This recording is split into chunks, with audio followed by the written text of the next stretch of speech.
기도하겠습니다. 사랑과 은혜의 주님 감사드립니다. 지난밤도 주님의 은혜 가운데 편히 안식하게 하시고 오늘 새로운 안날의 아침을 허락하심을 감사드립니다. 특별히 민족의 명절인 추석 연휴를 맞이해서 사랑하는 성도들이 여기저기에 흩어져 가족 모임을 하고 성묘를 하고 즐거운 시간들을 보내고 있습니다. 무엇보다 주님의 은혜 가운데 행복하고 안전한 연휴가 될 수 있도록 인도해 주시기를 원합니다.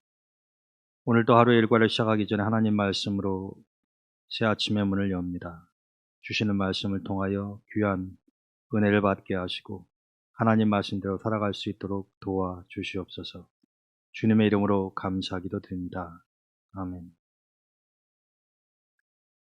오늘 주신 하나님의 말씀은 열왕기상 2장 1절에서 4절까지입니다. 다윗이 죽을 날이 임박함에 그의 아들 솔로몬에게 명령하여 이르되 내가 이제 세상 모든 사람이 가는 길로 가게 되었노니 너는 힘써 대장부가 되고 내 하나님 여호와의 명령을 지켜 그 길로 행하여 그 법률과 계명과 율례와 증거를 모세 율법에 기록된 대로 지키라. 그리하면 내가 무엇을 하든지 어디로 가든지 형통할지라. 여호와께서 내 일에 대하여 말씀하시기를 만일 내 자손들이 그들의 길을 삼가 마음을 다하고 성품을 다하여 진실이 내 앞에서 행하면 이스라엘 왕위에 오를 사람이 내게서 끊어지지 아니하리라 하신 말씀을 확실히 이루게 하시리라. 아멘. 할렐루야. 오늘 또 새벽 기도에 참여하시는 모든 분들께 주님의 은총과 축복이 함께 하시기를 축원드립니다. 또 오늘이 추석 아침인데 여러분들 어디에 계시든 가족들과 좋은 시간 되시기를 바랍니다. 서울 강북구 시우리에 가면 한국신학대학이라고 하는 학교가 있습니다. 신학교에서 출발을 했는데 지금은 다른 과들도 있는 종합대학의 성격을 띠고 있는 학교죠. 예전에는 조선신학교라고 불렸던 기독교 대한장로회의 신학교입니다. 여러분들이 혹시 수유리에 가실 일이 있으면 이 대학에 한번 들려보셔도 좋은 경험이 될 겁니다. 원래 이 조선신학교, 지금은 한국신학대학입니다만 이 조선신학교는 1945년도에 용산 지역에서 시작을 했는데 1957년에 지금의 수유리로 이전을 하게 되었습니다.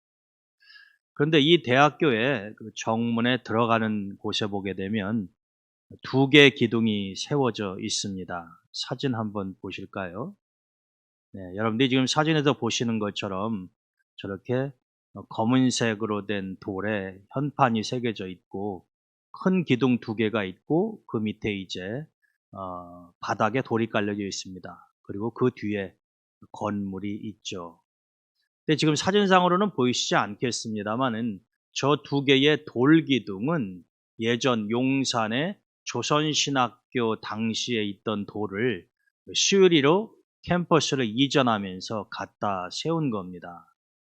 그리고 이 두 기둥 사이에 여러 개 돌판이 바닥에 깔려 있는 것을 계단처럼 보실 수 있으실 텐데요. 그 두 기둥 사이에 있는 돌판에는 이렇게 새겨져 있습니다. 내가 죽거든 내 뼈를 우리 조선신학교에 들어가는 문턱에 묻어서 우리 학교 직원들이 그리고 학생들이 내 뼈를 밟고 넘나들게 해 주십시오. 가슴이 뭉클하게 하는 그런 내용의 글이 아닐 수 없습니다. 도대체 누가 자신이 죽으면 이 두 기둥 사이에 땅에 묻어서 이 학교에 들어가려면 정문을 통과해야 되니까 당연히 두 기둥 사이에 돌판을 밟을 수밖에 없을 텐데 누가 이런 어찌 보면 좀 희한한 그런 유언을 남긴 것일까요? 이것은 송창근이라고 하는 목사님의 유언에 따라서 만들어진 것입니다. 이 송창근 목사님은 19세기 말에 태어나셔서 조선신학교에서 강의도 하시고 또 평양의 산정은교회의 담임 목사님도 하셨던 유명한 목사님이십니다. 물론 지금 세대들은 거의 이름도 들어보지 못한 목사님이십니다만은 우리 한국 교회의 역사에 있어서 굉장히 큰 족적을 남기신 분입니다. 이분은 원래 독립운동을 하려고 하셨던 분인데 자기의 스승이자 은사였던 이동유라고 하는 독립운동가가 창근아, 너는 독립운동가가 되기보다는 목사가 되어서 많은 사람들을 계몽시켜라. 이런 가르침을 주셨다고 합니다. 그래서 스승의 가르침에 따라서 자신이 독립운동에 직접 뛰어들기보다는 목사가 되어서 많은 후학들을 길러내고 또 그리고 민족을 계몽하는 일에 앞장서셨다고 합니다. 평양 산정은교회를 담임하시다가 그만두고 이 조선신학교를 맡아서 강의를 하시다가 6.25 때 많은 사람들이 남쪽으로 피신을 갔지만 이분은 용산 지역에 있었던 조선신학교를 지키다가 납북되어서 지금은 명확한 생사를 알 수가 없습니다만 북쪽으로 끌려가셨으니까 아마 사망하셨겠죠, 그곳에서. 그래서 그분의 출생 연도는 1898년도지만 사망 연도는 확인할 길이 없습니다. 참 훌륭하신 목사님으로 역사에는 기록이 되고 있는데 이분이 바로 내가 죽으면 내 뼈를 신학교 들어가는 문턱에 묻어주어서 학생들이나 또 학교 직원들이 그것을 밟고 학교로 들어갈 수 있게 해달라고 했다라고 하는 것입니다. 참 의미심장한 유언이 아닐 수가 없습니다. 그런데 이 송 목사님의 뼈가 묻혀 있는 그 돌판을 지나서 두 기둥 사이로 들어가게 되면 건물이 하나 보입니다. 아까 여러분들이 잠깐 보셨을 텐데 그것이 바로 이제 한국신학대학교의 본관 건물에 해당되는 것인데 여기에 가면은 장공 김재준이라고 하는 목사님이 이분은 우리 한국 교회사 특별히 장로교회 역사에 있어서는 아주 기념비적인 인물입니다. 훌륭한 신학자이기도 하셨고 또 한경증 목사님 세대와 같이 1920, 30년도에 미국에 유학까지 다녀오셔서 이 한국신학대학교를 실제적으로 이끌어 가신 분이고 아주 탁월한 신학자이셨습니다. 근데 선배이자 또 친구이기도 했던 이 송창근 목사님의 뒤를 이어서 이 김재준 목사님이 이 조선 신학교를 발전시켜 나가는데 저 한국신학대학교 건물 안에 들어가면 이 김재준 목사님이 유언처럼 후학들에게 남겼던 10가지 말씀이 기록이 되어 있다고 그럽니다. 근데 제가 직접 그 학교에 가서 이 10개의 교훈에 해당되는 말씀을 다 읽어본 것은 아닙니다만은 이 학교에 대한 그 기사를 읽으면서 김재준 목사님이 후학들에게 어떠한 말씀을 남기셨는가 하는 것을 읽고 굉장히 깊은 감동을 받은 적이 있습니다. 김 목사님이 남기셨던 10가지 말씀 가운데 몇 가지를 여러분들과 함께 이 아침에 나누려고 하는데요. 목사님은 이러한 가르침을 주셨습니다. 첫째, 말을 많이 하지 않는다. 말을 안 하고 살 수는 없죠. 그러나 말이라고 하는 것이 때로는 많은 허물과 실수를 가져오기도 하고 남에게 상처를 주기도 합니다. 꼭 필요한 말은 해야 되겠지만은 쓸데없는 말, 확신이 없는 말, 이런 말들은 될 수 있으면 절제하고 하지 않는 것이 좋다라고 하는 것입니다. 이 사도 야고보도 혀의 중요성에 대해서 강조하고 있지요. 이 혀는 길들일 사람이 없는데 이 말의 실수가 없는 자는 온전한 자다. 우리는 벙어리가 아닌 이상 말을 안 하고 살 수는 없습니다. 그러나 말이 가지고 있는 힘과 영향력을 생각을 하면은 언제든 이 말하는 것에 조심을 해야 되고, 또 김 목사님은 후배 목사님들에게 될 수 있으면 말을 많이 하지 말아라, 이런 가르침을 남기셨습니다. 둘째로는 다른 사람과의 관계, 즉 대인 관계에 있어서 의리와 약속을 반드시 지켜라. 의리와 약속, 참 좋은 말입니다만 요즘 시대에 많은 사람들이 공감할 수 있는 단어인지는 의문입니다. 왜냐하면 의리라든가 약속을 지키는 것, 이런 것들이 좋은 것이고 필요한 것이다라고 하는 것에는 공감할지 모르지만, 자신의 삶 속에서 의리를 지키고 손해가 되더라도 약속을 꼭 이행하는 그런 신뢰감이 있는 사람들은 사실 그리 많지 않기 때문에 그렇다라고 하는 것입니다.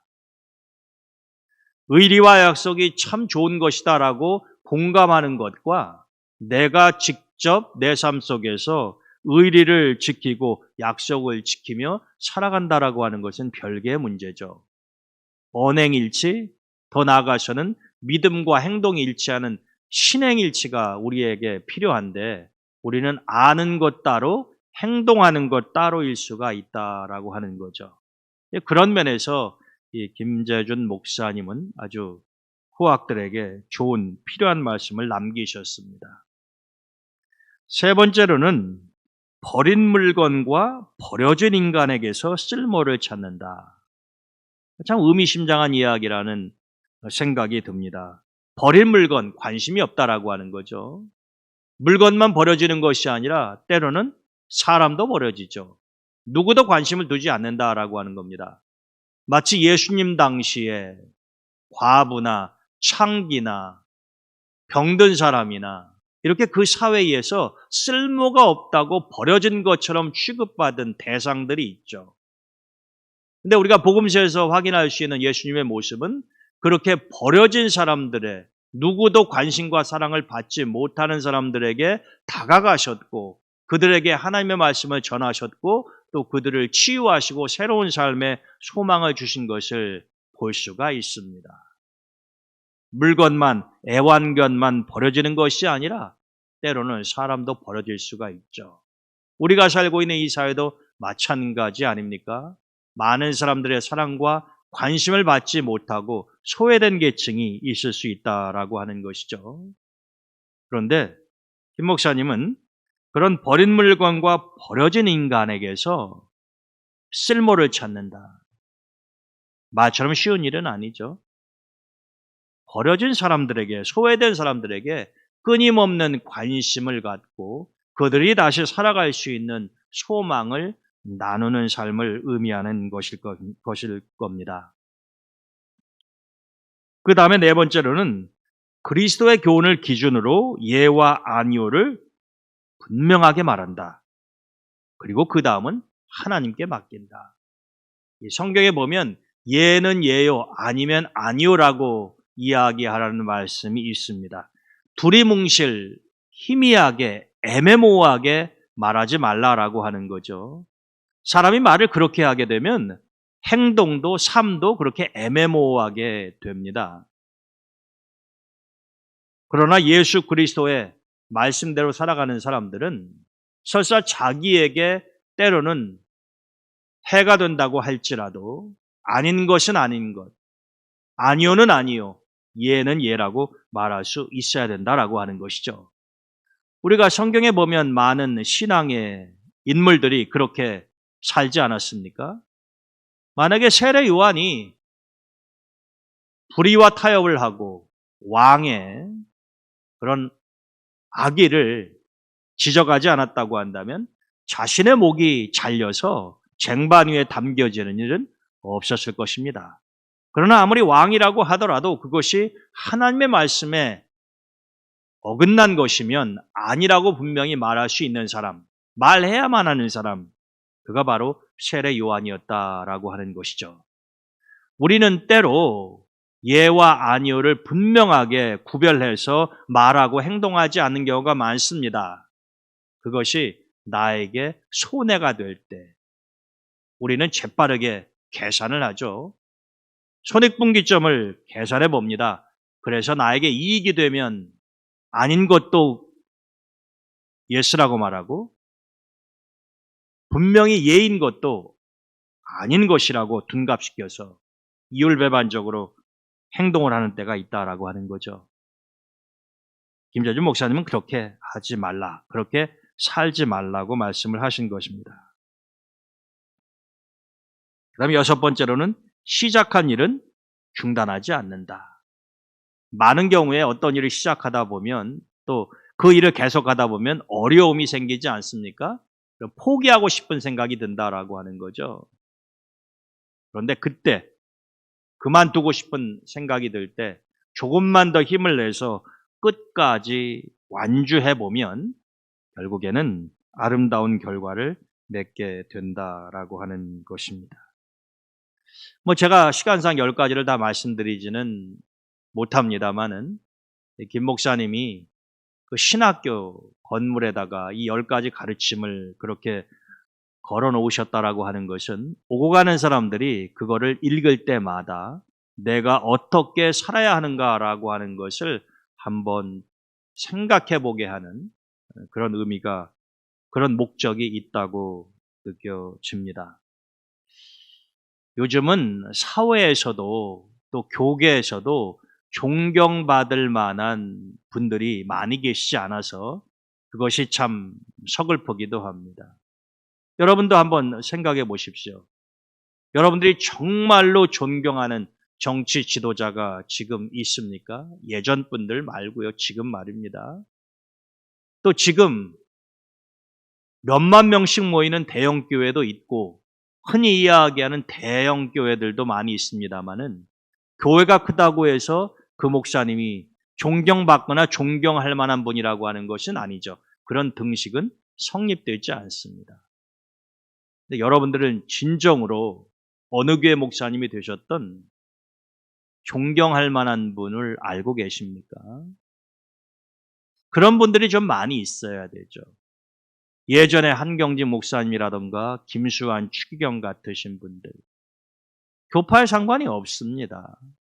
우리 시대의 어른이고 교계의 버팀목이 되며 존경할 만한 그런 인물들이 많아야 그것이 바람직하고 좋은 것인데 요즘은 외형적인 것은 팽창하고 성장하고 그럴듯할지 모르지만 본질을 잃어버린, 그래서 참 존경하기 어려운 그런 모습들을 많이 본다라고 하는 것입니다.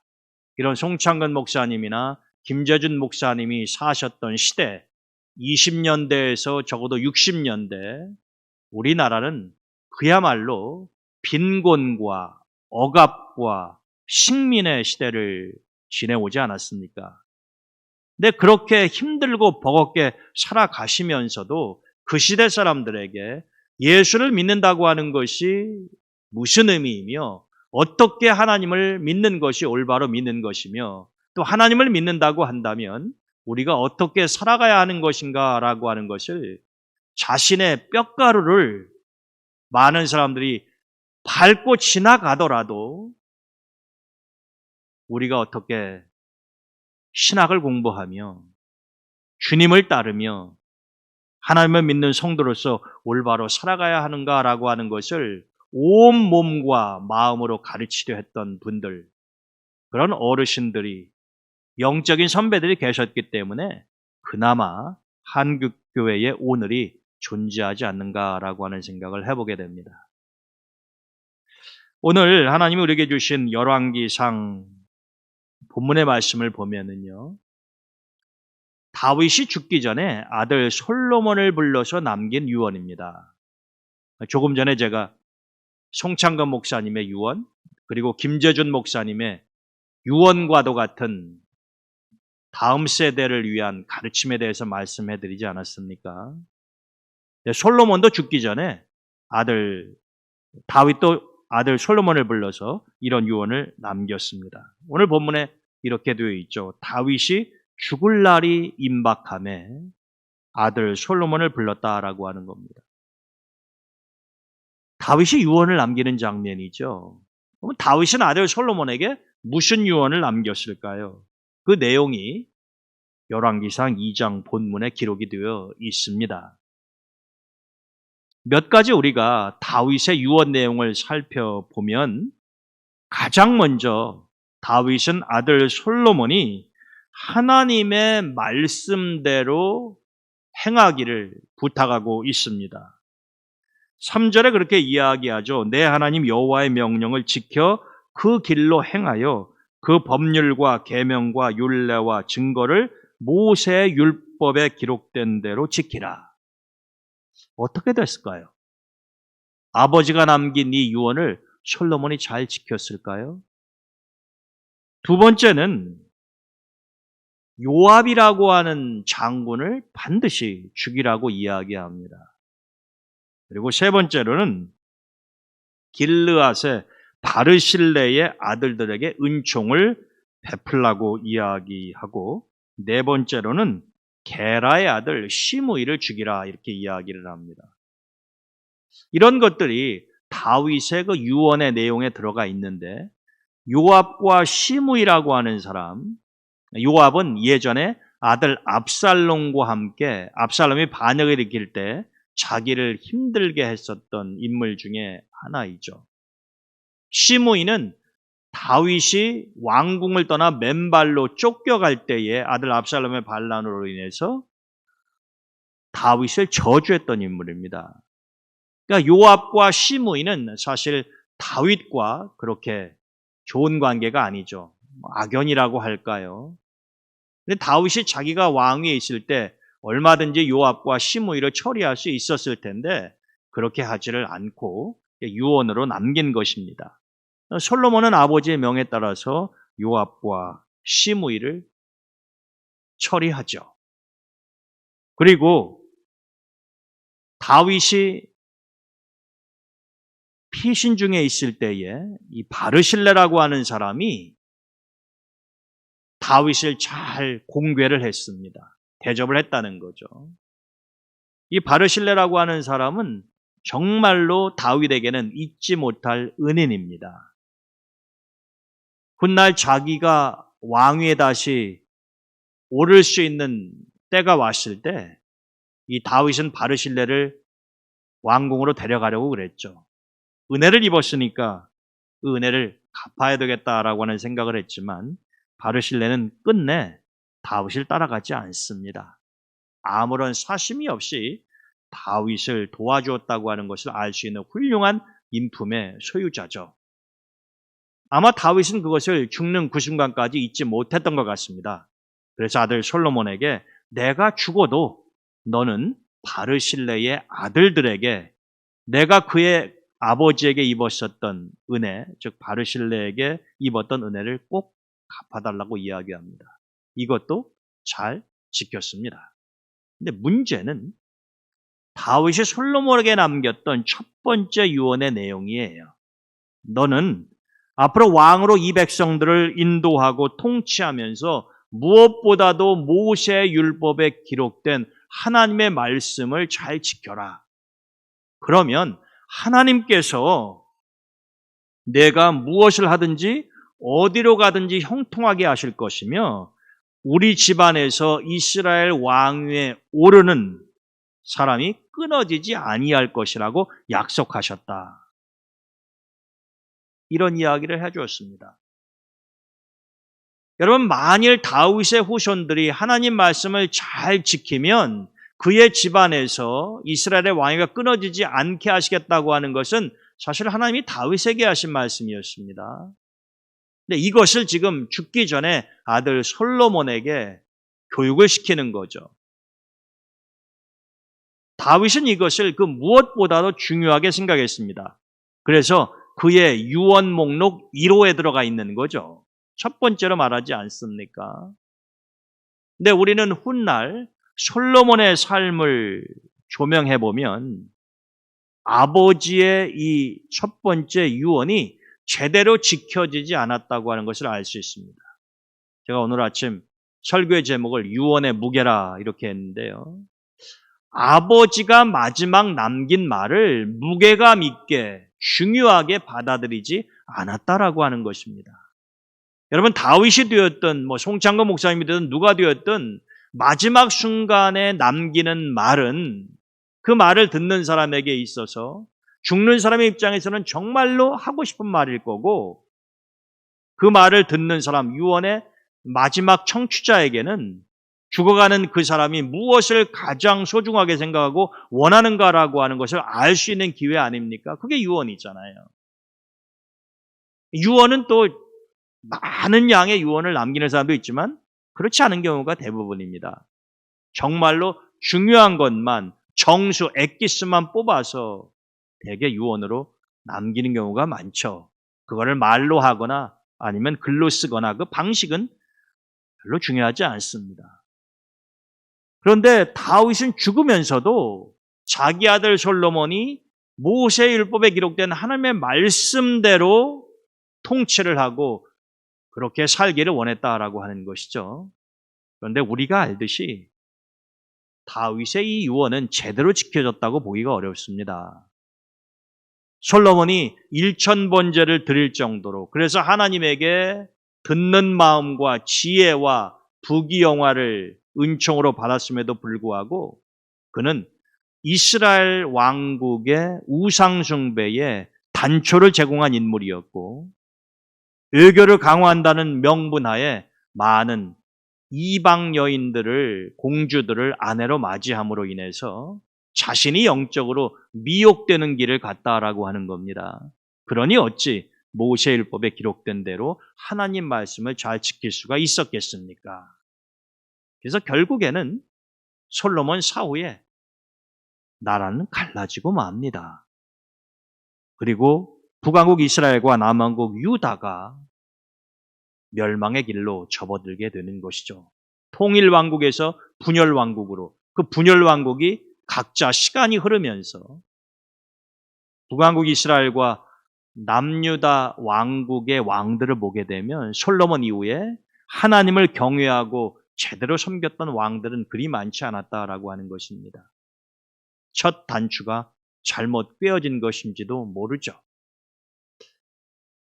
역사는 되돌이킬 수 없는 것입니다만은 솔로몬이 아버지의 유언의 무게를 좀 더 느꼈다고 한다면 아버지가 마지막으로 남긴 여호와 하나님을 경외하고 하나님 말씀의 중요성을 가슴에 새기고 1000번제를 드릴 정도의 하나님에 대한 사랑과 열정이 식어지지 않아서 모세율법에 따라 나라를 올바로 통치했었다고 한다면은 역사가 어떻게 달라졌을까?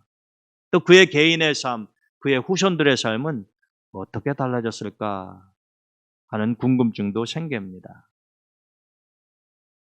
여러분, 오늘 다윗이 솔로몬에게 남긴 그 말, 유언의 내용입니다마는 비단 유언이 아니라고 하더라도 하나님은 우리에게 성경의 말씀을 통해서 우리가 어떻게 살아가야 할 것인지, 무엇을 기억해야 할 것인지 분명하게 말씀하고 계십니다.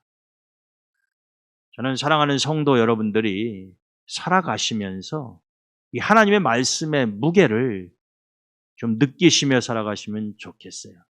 말씀의 무게를 느끼라고 하는 말은 부담감을 가지라는, 중압감을 가지라는 이야기가 아닙니다. 말씀을 좀 더 신중하게 받아들이고 말씀 위주로 살아갔으면 좋겠다라고 하는 의미입니다. 여러분, 참 세월이 속절없이 흘러가죠. 100세 시대라고 하지만 100세까지 건강하게 사는 사람들은 거의 없습니다. 또 우리는 언제 하나님이 부르실지 알지도 못하는 유한한 삶을 살아가지 않습니까? 그런 것을 우리가 잊지 않고 있다고 하면 하루하루 살아갈 때에 우리가 하나님의 말씀을 좀 더 무게 있게 대하고 그 말씀을 따라서 살아갈 수 있는 지혜가 반드시 필요하다고 생각을 합니다. 우리가 살고 있는 이 세상이 점점 하나님과 동떨어지고 주님의 말씀대로 살아가지 않기 때문에 우리는 어찌 보면 역설적으로 다시 하나님 말씀으로 돌아가서 그 말씀 앞에 무릎을 꿇고 말씀의 무게를 느낄 수 있어야 된다고 생각을 합니다. 저는 우리 동대문교회 성도 여러분들이 그렇게 사시면 참 좋겠습니다. 저도 그렇게 하려고 노력을 하는데 많이 부족하죠, 우리가. 그러나 우리가 하나님 말씀을 잊지 않고 그 무게감을 느끼면서 한 걸음 한 걸음 신실하게 걸어간다고 하면은 반드시 좋은 결과가 있을 줄로 확신합니다. 여러분들 오늘 추석 연휴 잘 보내시고요. 오늘 하루도 주님의 은혜 가운데에 행복한 날이 되시기를 주님의 이름으로 축원드립니다. 기도하겠습니다. 하나님 감사합니다. 오늘도 하나님의 생명의 말씀을 통해서 저희들에게 귀한 진리를 깨닫게 하셨습니다. 교파는 다르지만 신앙의 선배였던 목사님들의 유언, 가르침, 그리고 역사를 통해서 다윗이 죽기 전 아들 솔로몬에게 가장 원했던 것이 무엇인가 하는 것도 우리가 배웠습니다. 하나님, 우리는 지금 신앙생활을 하면서도 얼마나 하나님의 말씀을 무게감 있게 받아들이고 그 말씀을 철저히 의지하며 살아가는지 우리 자신의 모습을 돌아볼 때 한없이 부끄럽고 부족한 것을 깨닫게 됩니다. 우리의 허물을 용서해 주시고 우리 사랑하는 성도들의 영적인 눈을 띄워주시고 마음의 문을 열어주셔서 하나님 말씀을 그 무엇보다도 소중히 받아들이고 그 말씀에 철저하게 의지하며 살아갈 수 있도록 은혜를 베풀어 주시기를 원합니다. 우리 동대문의 가족들 어디 있든 눈동자와 같이 지키시며 즐거운 명절 연휴가 되게 하시며 특별히 환우들을 불쌍히 여기사 치료의 은혜를 내리시고 우리 자녀들을 선한 길로 인도해 주시옵소서. 주님의 이름으로 감사하며 기도드립니다.